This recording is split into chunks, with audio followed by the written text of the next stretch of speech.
Hello students, this video is being recorded in the summer of 2020. Enjoy the lecture. So now we turn to President John F. Kennedy's inaugural address from January 20th, 1961. We'll note here that this address is given only 3 days after Dwight Eisenhower's farewell address. John Fitzgerald Kennedy was born in 1917 on the 29th of May in Brookline, Massachusetts. Fitzgerald, his middle name, was his mother's maiden name, and his mother's father, John Kennedy's grandfather, was mayor of Boston. John Kennedy was born into a very wealthy family. He attended private schools, and the family owned homes in both Hyannis on Cape Cod and in Palm Beach, Florida. He also regularly traveled to Europe on family trips. In 1927, the family moved to Riverdale, New York. And in 1935, John Kennedy graduated from Choate Prep School, which was an elite prep school in Connecticut. Here's a picture of the young John Kennedy with his father, Joseph P. Kennedy. In 1937, when John Kennedy was a student at Harvard University, his father was appointed United States Ambassador to Great Britain. And while John Kennedy was visiting his father in London, World War II began on September 1st, 1939. John Kennedy graduated cum laude from Harvard in 1940. He wrote a senior thesis entitled Appeasement in Munich, which was later published as a book entitled Why England Slept. The book focused on reasons why England was unprepared militarily for World War II. In 1941, on October 26th, and note that this date is before the attack on Pearl Harbor, John Kennedy joined the United States Naval Reserve. He was commissioned an ensign and worked in naval intelligence in Washington, D.C. In 1942, he entered torpedo boat training and was promoted to lieutenant junior grade. In 1943, as the commander of PT-109, he was patrolling near the Solomon Islands in the Pacific, and on October 1st, the boat was rammed by a Japanese destroyer. 3 members of the crew were killed, and Kennedy and the other crew members swam to a nearby island. Kennedy heroically towed an injured member of his crew by swimming with the injured man's life jacket strap in his mouth. The crew was rescued a week later on August 8th.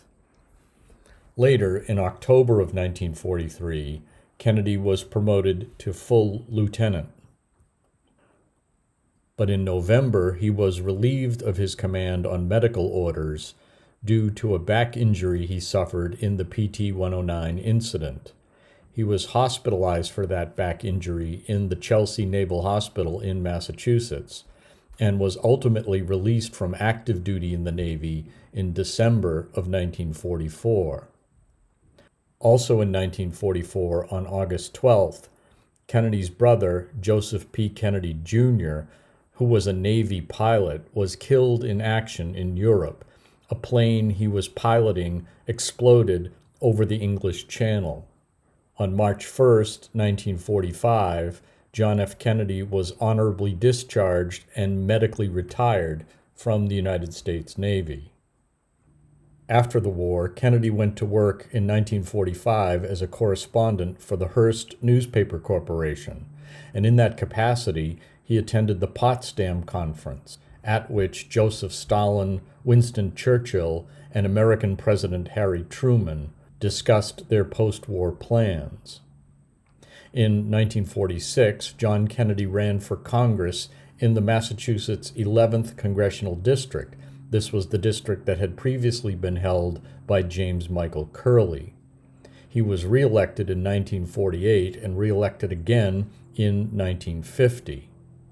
After his 1950 reelection, he undertook a speaking tour throughout Massachusetts, preparing for a statewide campaign for U.S. Senate. And in 1952, Kennedy was elected United States Senator from Massachusetts, defeating the incumbent Republican Henry Cabot Lodge. In 1953, John Kennedy married Jacqueline Bouvier, to whom he remained married until his death 10 years later. During the 1950s, Kennedy suffered a series of illnesses and had to have several spinal surgeries to help correct his back injury. On several different occasions, he received extreme unction, the sacrament in the Catholic Church that is sometimes referred to as last rites. During his convalescence following one of his surgeries, he wrote the book Profiles in Courage, which was published in 1956. John Kennedy spoke at the 1956 Democratic National Convention, where he nominated Addess Stevenson as the presidential candidate. At that same convention, he was considered as one of the possible candidates for vice president. In 1958, Kennedy was re-elected to the United States Senate from Massachusetts. Then in 1960, John Kennedy began his campaign for president. As part of that campaign, candidate John Kennedy spoke throughout New Hampshire in the days leading up to the New Hampshire primary. And indeed, on the 7th of March 1960, Kennedy spoke at the University of New Hampshire. In this photo, you see Kennedy speaking in New Hampshire Hall. His speech was focused on U.S. policy toward India and China. And of course, we know that Kennedy defeated Richard Nixon in a very close 1960 presidential election. Here's two items from my collection of Kennedy memorabilia. This is a Time magazine cover featuring candidate John Kennedy and the special issue that was released following his election as president. Now, before we move on to the inaugural address, I want to talk a little bit about Kennedy as an orator. Perhaps more than any other president of the 20th century, and perhaps more than any political figure since his time, John Kennedy was the greatest of American orators.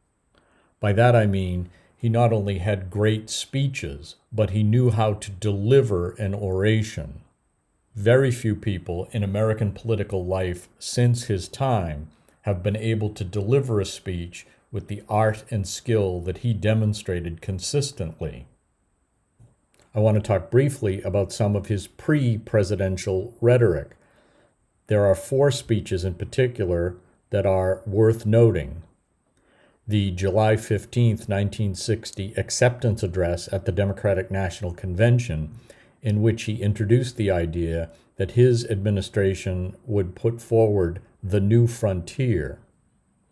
Then there was his September 12, 1960 address to the Houston Ministerial Association, where he had to defend the fact that he was a Catholic and no Catholic had ever been elected president of the United States. There was the series of Kennedy-Nixon debates. There were 4 of them, the first televised presidential debates in American history, and they took place between September and October of 1960. And then 11 days before his inauguration, on January 9, 1961, Kennedy offered a farewell address to Massachusetts in the Massachusetts legislature at the Massachusetts State House. There he took inspiration from a recollection of how John Winthrop had described the new settlement of Boston in 1630. Boston and Massachusetts were to be a city upon a hill. So let's listen briefly to an excerpt from his acceptance address where he introduces the idea of the new frontier. I stand here tonight facing west on what was once the lost frontier. From the lands that stretch 3,000 miles behind us, the pioneers gave up their safety, their comfort, and sometimes their lives to build our new West. They were not the captives of their own doubts, nor the prisoners of their own price tags. They were determined to make the new world strong and free, an example to the world, to overcome its hazards and its hardships. to conquer the enemies that threaten from within and out. Some would say that those struggles are all over, that all the horizons have been explored, that all the battles have been won, that there is no longer an American frontier. But I trust that no one in this session would agree with that sentiment. For the problems are not all solved, and the battles are not all won. And we stand today on the edge of a new frontier, the frontier of the 1960s, the frontier of unknown opportunities and perils, the frontier of unfilled hopes and unfilled threats. And here's a brief excerpt of his farewell address to Massachusetts, where he talks about the city upon a hill. But I have been guided by the standard John Winthrop set before his shipmates on the flagship Arabella 331 years ago, as they too faced the task of building a new government on a perilous frontier. We must always consider, he said, that we shall be as a city upon a hill. The eyes of all people are upon us. Today, the eyes of all people are truly upon us. And our governments, in every branch, at every level, national, state, and local, must be as a city upon a hill, constructed and inhabited by men aware of their great trusts and their grave responsibilities. For we are setting out upon a voyage in 1961, no less hazardous than that undertaken by the Arabella in 1630. We are committing ourselves to tasks of statecraft no less awesome than that of governing the Massachusetts Bay Colony, beset as it was by terror without and disorder within. In Houston, Kennedy spoke to an audience made up almost entirely of Protestant ministers from the greater Houston area, and his purpose was to deflect any bigotry that might be directed toward him as a Catholic candidate for President of the United States. Let's listen to a brief excerpt from that address.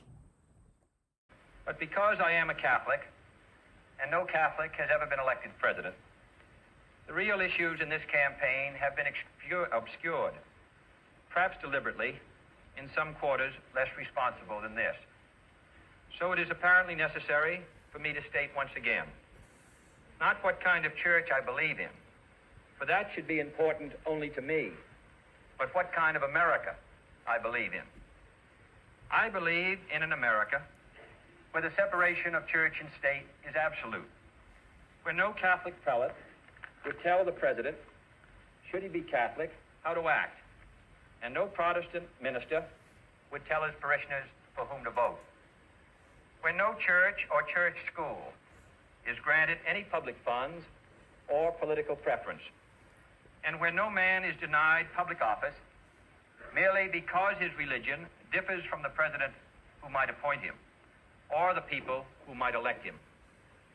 I believe in an America that is officially neither Catholic, Protestant, nor Jewish, where no public official either requests or accepts instructions on public policy from the Pope, the National Council of Churches, or any other ecclesiastical source, where no religious body seeks to impose its will, directly or indirectly, upon the general populace or the public acts of its officials. And then there are President Kennedy's well-known presidential speeches. We will focus more closely on the inaugural address from January 20th, 1961, in a few moments. But then there are the other speeches, the famous so-called Moon speech, an address to a joint session of Congress in which Kennedy proposed the national goal of landing a man safely on the moon and returning him to Earth.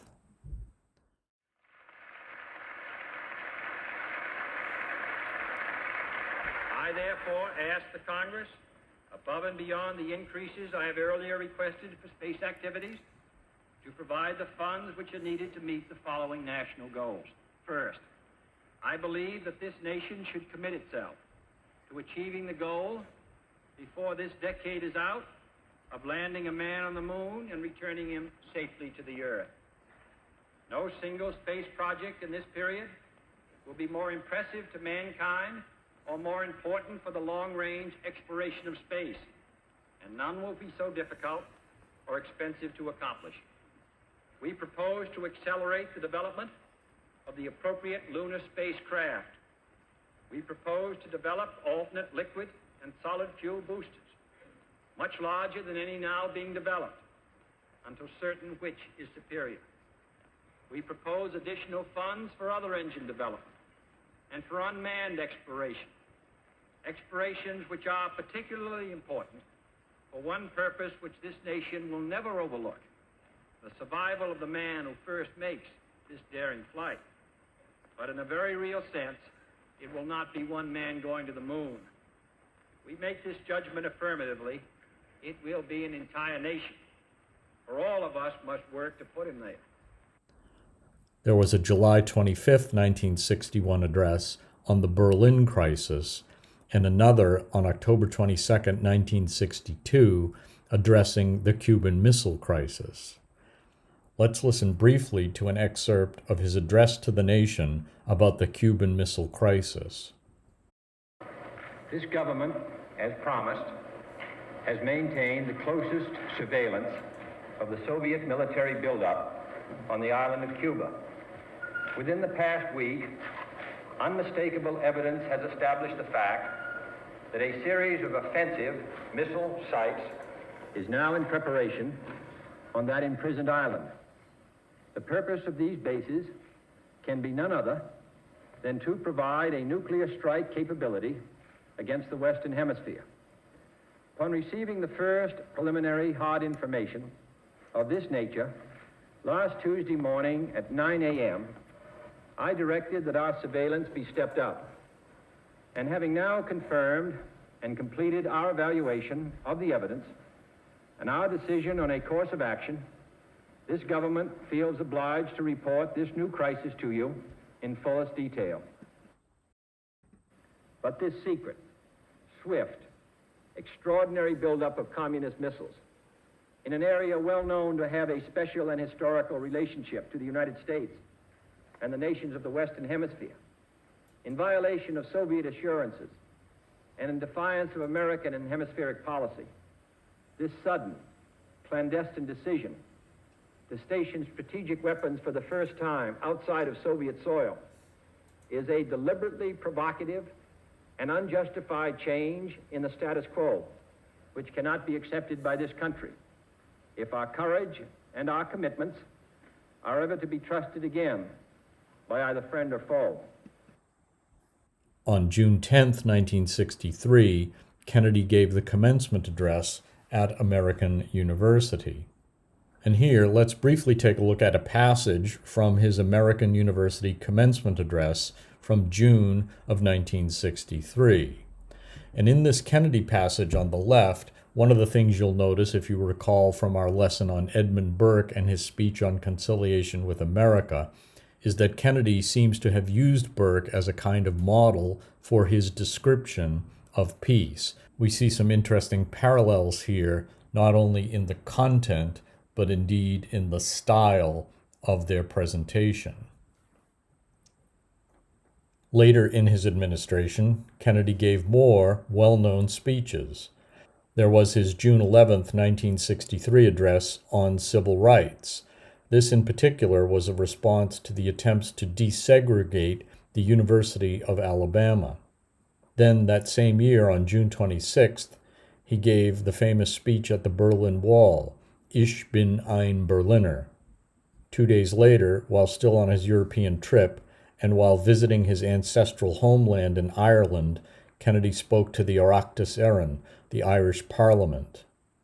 And a month after that, he gave a televised address to the nation on the Nuclear Test Ban Treaty.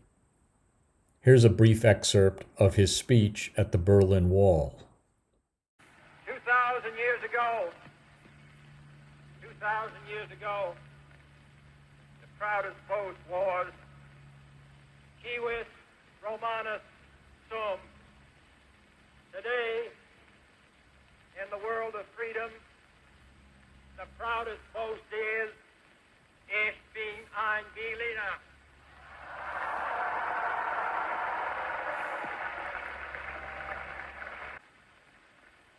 There are many people in the world who really don't understand, or say they don't, what is the great issue between the free world and the communist world. Let them come to Berlin.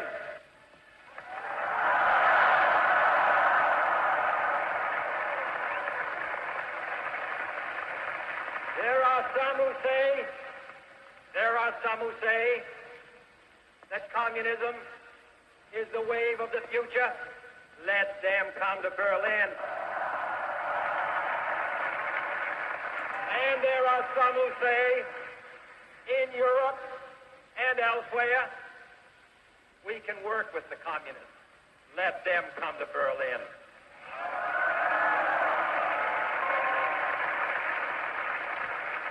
And there are even a few who say that it's true that communism is an evil system, but it permits us to make economic progress. Lass sie nach Berlin kommen. Let them come.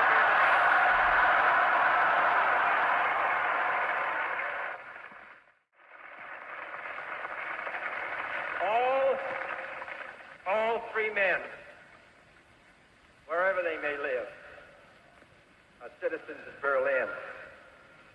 And therefore, as a free man, I take pride in the word, Ich bin ein Berliner.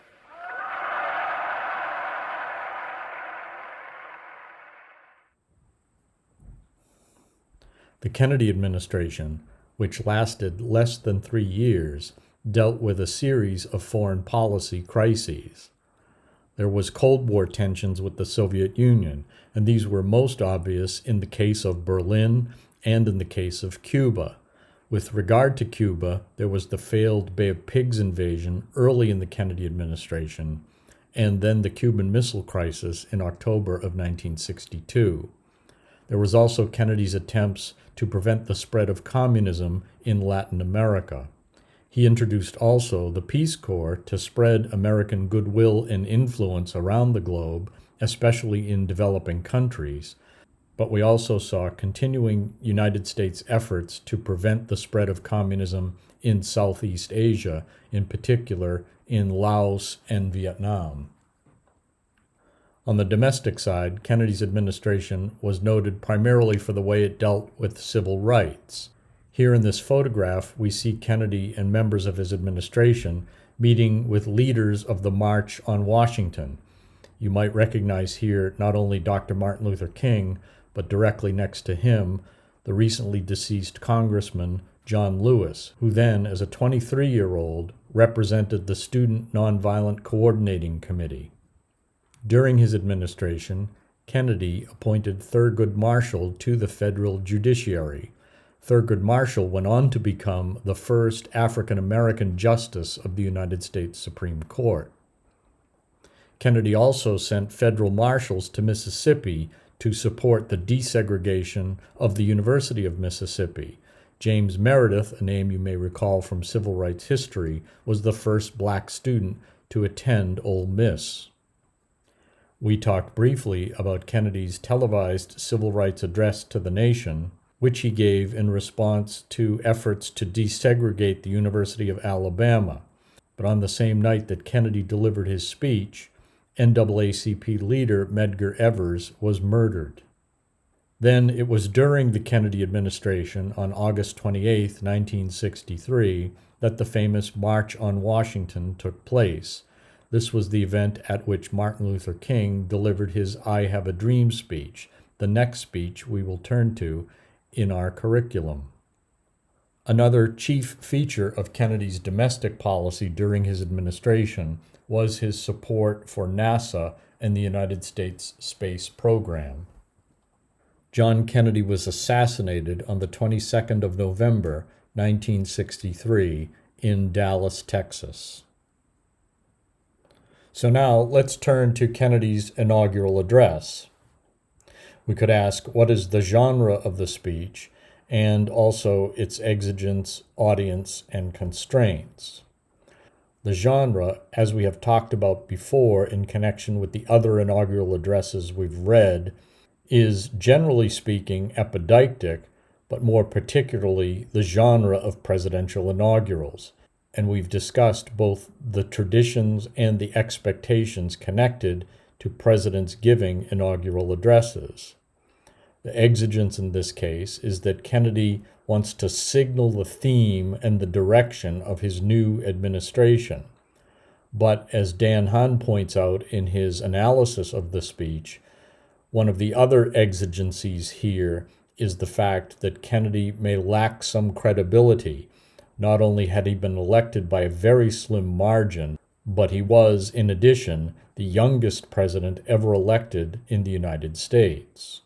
And so, in part, he needs to set not only the philosophical tone for his administration, but to establish a strong presidential ethos and demonstrate his credibility.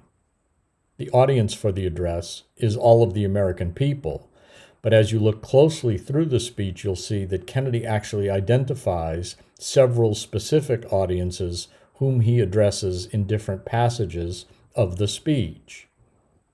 You'll see that parts of the speech are specifically addressed in what we might call apostrophes to different people in different parts of the world. And what are the constraints here? Certainly, we can talk about and recognize the generic constraints associated with a presidential inaugural, and in a lot of ways, Kennedy adheres very closely to those expectations. But there are also the wider historical and political circumstances which constrain Kennedy's address. Certainly, the global ideological contest between the United States and the free world on the one side, and the Soviet Union and the communist world on the other side, is the sort of dominating atmosphere or environment in which the speech is given. This is very much a Cold War address. So, what are the critical questions that we can ask about President Kennedy's inaugural address? We could ask, what are the evident generic features of this inaugural? Compare this instance of a presidential inaugural with the others with which you are familiar, that by Thomas Jefferson, Abraham Lincoln, and Franklin Roosevelt. Judging from this comparison, what are the chief ways that Kennedy is constrained by the tradition of the inaugural form? We can also note that one of the major characteristics of Kennedy's style is his use of antithesis and the related form or figure of speech called chiasmus. Can you identify a few examples of this device and explain how that figure of speech contributes to the overall force of the address? And then, what are the chief metaphors employed by Kennedy? How do those metaphors capture and convey the main ideas and values the speaker wishes to communicate? In the most famous line of this address, what is it exactly that Kennedy is asking Americans to do for their country? How does that request make sense in light of the remainder of the address? Continuing on, we can observe there are two direct biblical quotations in the address. Do you recognize any other distinctly biblical phrases or references in the address? What are they? And what might be the rhetorical function of such references? And then, why do you suppose Kennedy employs the device of a pledge? Of what significance is the repeated pledging that marks the middle section of the address? How does it relate to Kennedy's rhetorical situation? And then finally, given what we observed about the Eisenhower farewell, and in particular about Medhurst's analysis of Eisenhower's purpose, Do you recognize any part of the Kennedy address that may have been constrained by what Eisenhower spoke? So before we take a look at the address itself, let's briefly examine Dan Hahn's essay, Ask Not What a Youngster Can Do for You, Kennedy's inaugural address. Now, Hahn points out that on January 20th, 1961, the youngest man ever to be elected to the White House was sworn in as President of the United States. Notable, in addition to the conspicuousness of his youth, was the fact that he had been elected by one of the narrowest margins in the history of the presidency. These two facts, says Hahn, were not unrelated, for one of the suspicions about him during the campaign, thus one of the possible causes for the slimness of his victory margin, had been the question of whether he was old enough, mature enough, wise enough for the office. And so, as Hahn points out, consequently, one of the problems facing the young president on his inaugural day was the need to improve his ethos with the American public, specifically by demonstrating his maturity.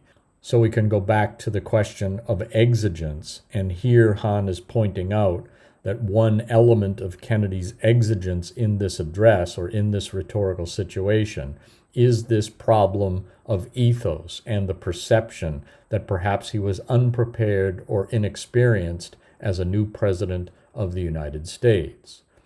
Hahn goes on to say, but such a demonstration was not without its drawbacks, for he could not afford to sacrifice the image of youthful vigor which had impressed another element of the public, and the two elements, maturity and youthfulness, had to be connected in such a natural way that they could mold into a single unified speech. And so, as he says, what follows is an analysis of how John Kennedy accomplished these diverse goals in his inaugural address.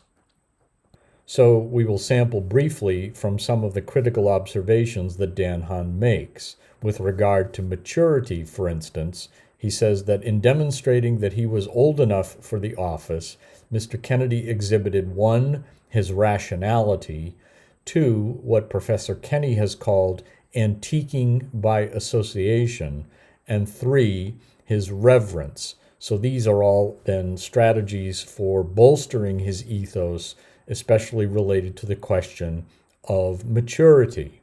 And Hahn points out that Kennedy also does this with the style of his address. In short, he observes, young Kennedy's use of antithesis proved that he would be judicious, would weigh all alternatives before acting. His employment of antithesis demonstrates his rationality. And then Hahn turns to this idea of antiquing by association. He says, I want to suggest that more significant examples of antiquing by association can be found in the speech itself. Most obvious, perhaps, are the many references in the speech to the revered American forefathers.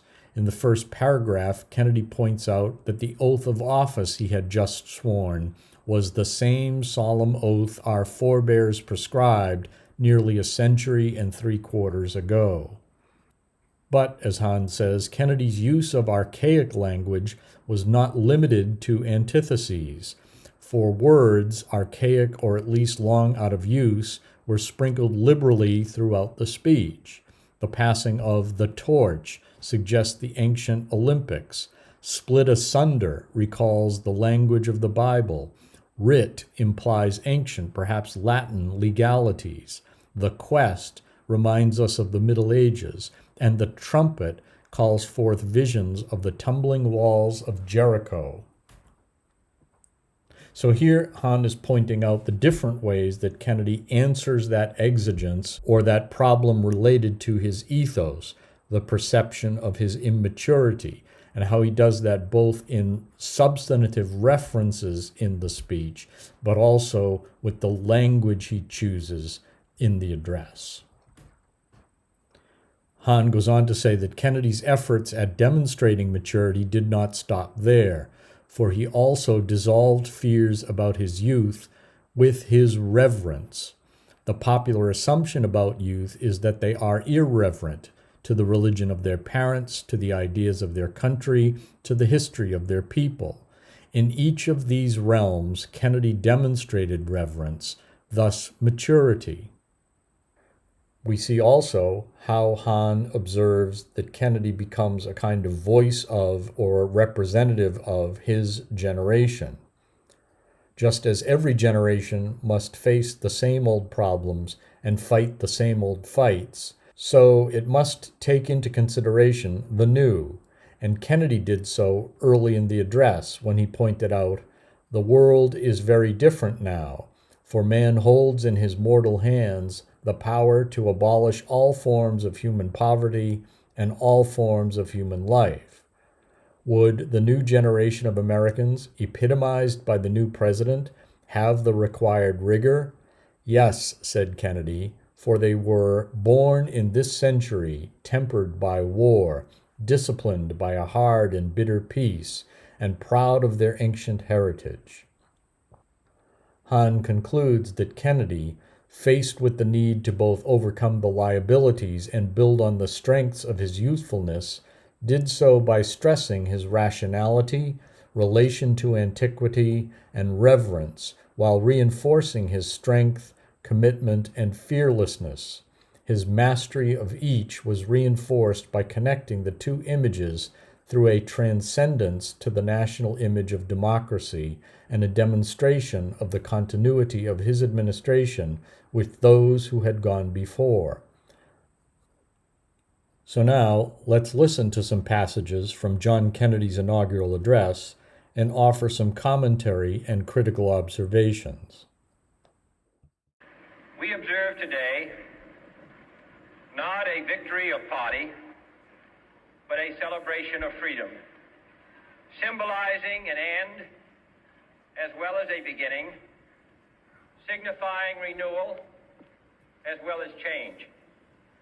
For I have sworn before you and Almighty God the same solemn oath our forebears prescribed nearly a century and 3/4 ago. The world is very different now, for man holds in his mortal hands the power to abolish all forms of human poverty and all forms of human life. And yet the same revolutionary beliefs for which our forebears fought are still at issue around the globe. The belief that the rights of man come not from the generosity of the state, but from the hand of God. So in these opening passages, we see what we're talking about when we refer to the stylistic character of antithesis. It is a figure of speech that Kennedy uses throughout the address and actually was characteristic of his style generally. But we see an example of it here.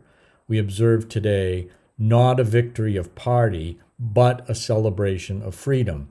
Antithesis is that balancing of opposite ideas, usually in the form of not this, but that. And we see Kennedy use several of them in these opening paragraphs. Not a victory of party, but a celebration of freedom, symbolizing an end as well as a beginning, signifying renewal as well as change.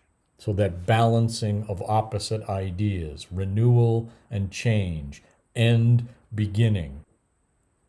In the second paragraph, a couple of more examples. The power to abolish all forms of human poverty and all forms of human life. And again in the last line, the belief that the rights of man come not from the generosity of the state, but from the hand of God. So that's that figure of speech called antithesis. We dare not forget today that we are the heirs of that first revolution. Let the word go forth from this time and place to friend and foe alike that the torch has been passed to a new generation of Americans born in this century, tempered by war, disciplined by a hard and bitter peace, proud of our ancient heritage, and unwilling to witness or permit the slow undoing of those human rights to which this nation has always been committed and to which we are committed today at home and around the world.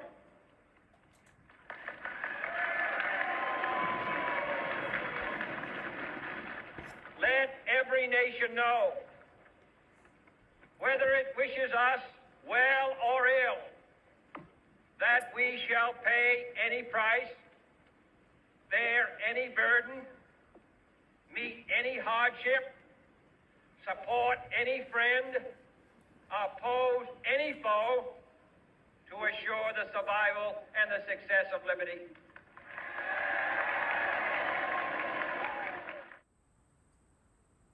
Then we see, as is one of the characteristics of the inaugural genre, the reference to and connection to, the association with America's historical past.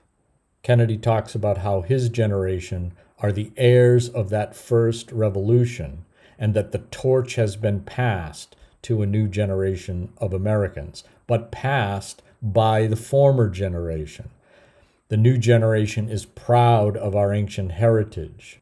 There's a continuity in the commitment the American nation has to those fundamental human rights. It is a commitment that is sealed, in this instance, with Kennedy's use of repetition.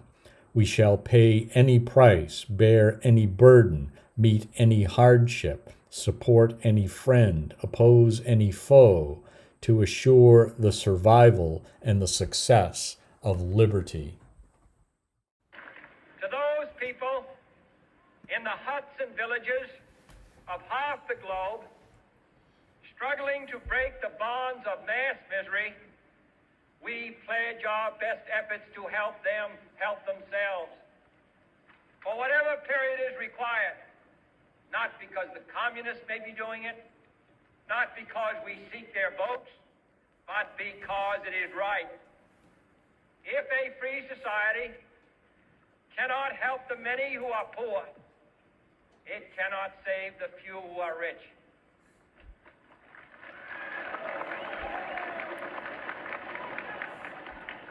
To our sister republics south of our border, we offer a special pledge to convert our good words into good deeds in a new alliance for progress, to assist free men and free governments in casting off the chains of poverty.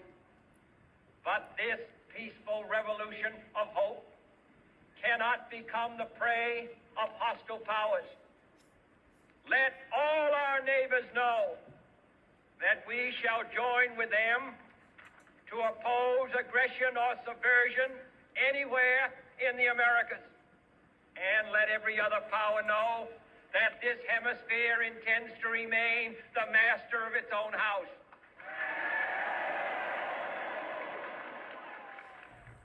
So in this section, we have Kennedy making a series of pledges to different audiences, different people around the globe. And we would call the figure of speech he's using here apostrophe. An apostrophe is a place within a public discourse where the speaker addresses remarks to a particular audience. They may be present in the crowd with the speaker, or they may be absent. But in any case, in this instance, we see Kennedy addressing remarks to those people in the huts and villages of half the globe, and then making that pledge. We pledge our best efforts. Then again, to our sister republics south of our border, we offer a special pledge. He also has some indirect apostrophe, letting all our neighbors know and letting every other power know, as if they're eavesdropping on the Kennedy inaugural, but nevertheless identified here as one of the specific audiences for the president's address.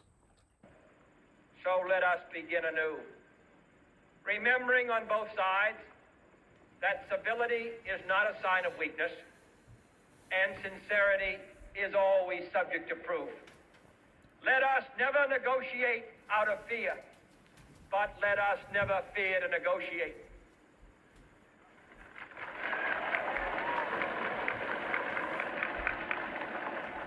Let both sides explore what problems unite us, instead of belaboring those problems which divide us. Let both sides, for the first time, formulate serious and precise proposals for the inspection and control of arms, and bring the absolute power to destroy other nations under the absolute control of all nations. Let both sides seek to invoke the wonders of science instead of its terrors. Together, let us explore the stars, conquer the deserts, eradicate disease, tap the ocean depth, and encourage the arts and commerce. Let both sides unite to heed in all corners of the earth the command of Isaiah to undo the heavy burdens and let the oppressed go free. We see him then turn to the figure of speech we call anaphora, that repetition of beginnings in successive sentences. He first identifies the two sides, by which he means the communist world and the free world. So let us begin anew, says the president, remembering on both sides that civility is not a sign of weakness and sincerity is always subject to proof. Variations on antithesis there. And then another variation on antithesis in a figure of speech called chiasmus. It is not only a balancing of opposites, but it is the switching of terms within the balancing. So we have let us never negotiate out of fear, but let us never fear to negotiate. So the two key terms here, fear and negotiate, switch their position or are crossed, and that's where the word chiasmus comes from. It begins with the Greek letter chi, which is like an X. Those two terms switch position within the expression. And then Kennedy employs anaphora. Let both sides, let both sides, let both sides. And he ends the anaphora with one of his biblical quotations. Let both sides unite to heed in all corners of the earth the command of Isaiah to undo the heavy burdens and let the oppressed go free. All this will not be finished in the first 100 days, nor will it be finished in the first 1,000 days, nor in the life of this administration, nor even perhaps in our lifetime on this planet. But let us begin.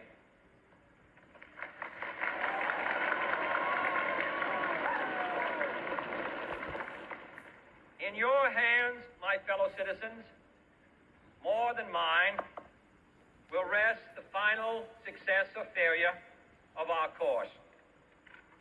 Since this country was founded, each generation of Americans has been summoned to give testimony to its national loyalty.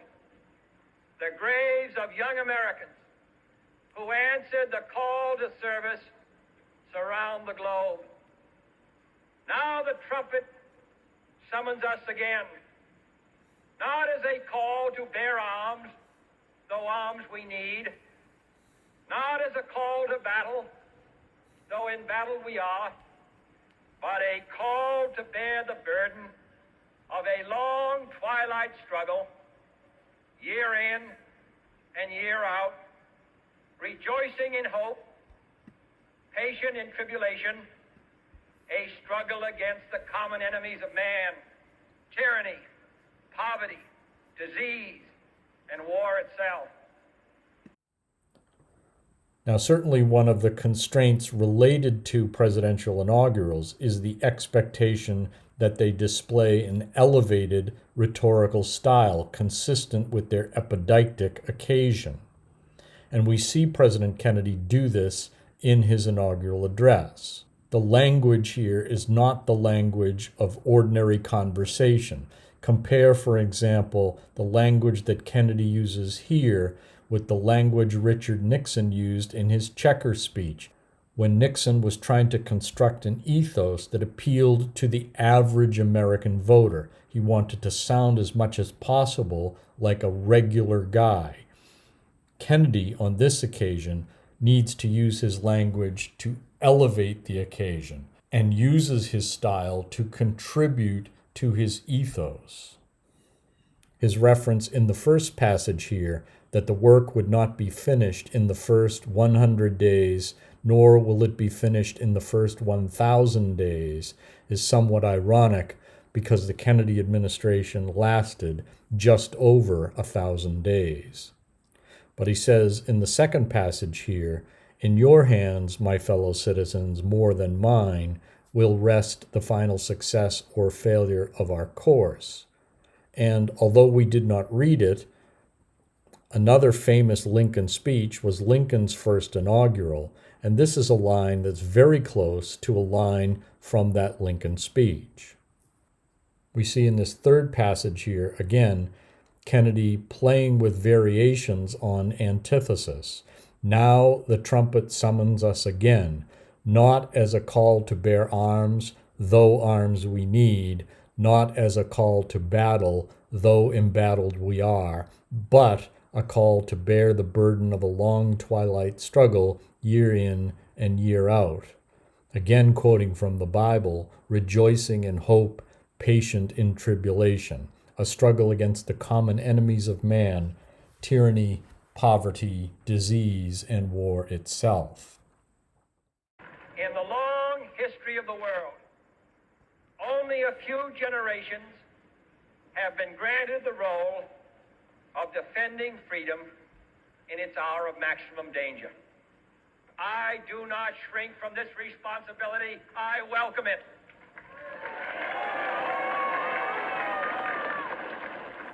I do not believe that any of us would exchange places with any other people or any other generation.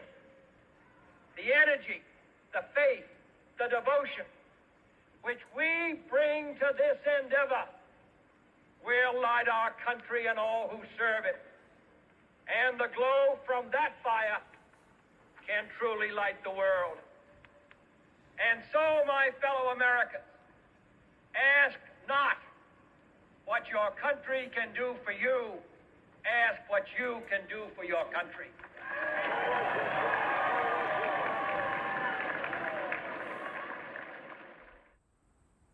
Then, in the peroration of the Kennedy address, we get the most famous line of the speech. But before that, we get the metaphor of the fire, the energy, the faith, the devotion which we bring to this endeavor will light our country and all who serve it, and the glow from that fire can truly light the world. This is a metaphoric image which recalls one from early in the speech about the torch being passed to a new generation of Americans, something that Kennedy reminds us of in the opening sentences of this passage. He says, "In the long history of the world, only a few generations have been granted the role of defending freedom in its hour of maximum danger. I do not shrink from this responsibility. I welcome it." Again, a variation of antithesis, not this, but that. Not shrinking, but welcoming. And then we get the most famous line in the speech, another example of chiasmus, which is a variation on antithesis, but with the switching or crossing of the key terms. "And so, my fellow Americans, ask not what your country can do for you, ask what you can do for your country."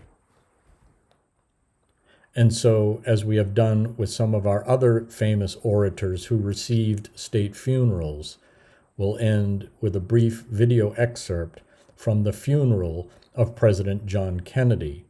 Now, I was alive when John Kennedy was assassinated. I was 6 years old. I don't recall the day of his assassination. I think I was probably in first grade at the time and in school. But I do recall watching the funeral on television, and I do recall how sad everybody I knew was at the death of the president. In this image, which is from the cemetery during Kennedy's burial, you'll see an honor guard from the Irish Republic along with the American honor guard holding the flag. Here's a brief video excerpt of some of President Kennedy's funeral ceremonies.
can do for you, ask what you can do for your country. So that is our look at John Kennedy's inaugural address. If you have any questions or comments, please post them to the discussion board.